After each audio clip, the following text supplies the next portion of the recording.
China ವಿದೇಶಾಂಗ ಕಾರ್ಯದರ್ಶಿ Ajit Wang ಈ ಜೊತೆ ರಾಷ್ಟ್ರೀಯ ಭದ್ರತಾ ಸಲಹೆಗಾರ ಅಜಿತ್ ದೋವಲ್ ಅವರು ಏನೆಲ್ಲ ಚರ್ಚೆ ಮಾಡಿದ್ದಾರೆ ಅಂತ ನೋಡೋಣ.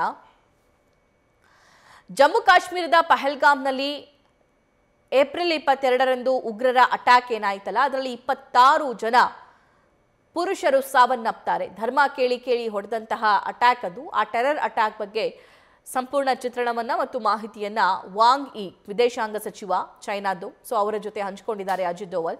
ಇನ್ನು ದಕ್ಷಿಣ ಏಷ್ಯಾದಲ್ಲಿ ಉಗ್ರರಿಂದ ಅಶಾಂತಿ ಎಲ್ಲೆಲ್ಲಿ ಸೃಷ್ಟಿಯಾಗ್ತಾ ಇದೆ, ಎಷ್ಟೆಷ್ಟು ಹಾನಿ ಆಗ್ತಾ ಇದೆ, ಜೀವ ಸಂಕುಲಕ್ಕೆ ಈ ಟೆರರಿಸಂ ಅನ್ನೋದು ಎಷ್ಟು ಮಾರಕ, ಇವರಿಂದ ಆಗ್ತಾ ಇರುವಂತಹ ಅಟ್ಯಾಕ್ಸ್, ಇವರಿಂದ ಆಗ್ತಿರುವಂತಹ ದಾಳಿ, ಇವರ ಉದ್ದೇಶ, ಇದೆಲ್ಲದರ ಬಗ್ಗೆ ಮಾಹಿತಿಯನ್ನು ಹಂಚಿಕೊಂಡಿದ್ದಾರೆ. ಇದು ಯಾವುದು ಪಾಕಿಸ್ತಾನ ಚೈನಾಕ್ಕೆ ಗೊತ್ತಿಲ್ಲ ಅಂತೇನಿಲ್ಲ, ಆದರೆ ಚೈನಾದ ಉದ್ದೇಶ ಕೂಡ ಅದೇನೆ, ಅಲ್ಲಿ ಜಗಳ ಹಚ್ಚಿ ತಮಾಷೆ ನೋಡೋದು ಅಂತಾರಲ್ಲ, ಆ ರೀತಿಯಾಗಿ ಚೈನಾ ಸದ್ಯಕ್ಕೆ ಮಾಡ್ತಾ ಇರೋದು.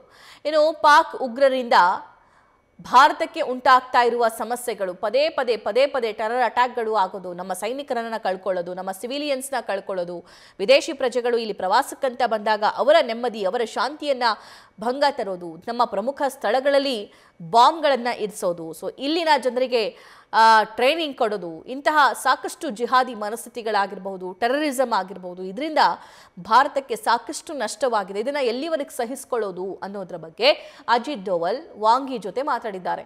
ಇನ್ನು ಭಾರತ ಮತ್ತು ಪಾಕಿಸ್ತಾನದ ನಡುವಿನ ಬಿಕ್ಕಟ್ಟಿನ ಪರಿಸ್ಥಿತಿ ಮತ್ತು ಸ್ಥಿತಿಗತಿ ಸಿಚುವೇಶನ್ ಹೇಗಿದೆ ಅನ್ನೋದನ್ನ ಮನವರಿಕೆ ಮಾಡಿದ್ದಾರೆ. ಇನ್ನು ಭಯೋತ್ಪಾದನಾ ಚಟುವಟಿಕೆ ವಿರೋಧಿಸಿ ಪಾಕ್ ಮೇಲೆ ದಾಳಿ ಮಾಡಿದ್ದೀವಿ ಅಂತ ಕೊನೆಗೆ ಮಾತಾಡಿದ್ದಾರೆ. ನ್ಯೂಸ್ ಫಸ್ಟ್ ನಿರ್ಭೀತಿಯಿಂದ ನಿಮ್ಮ ಪರವಾಗಿ.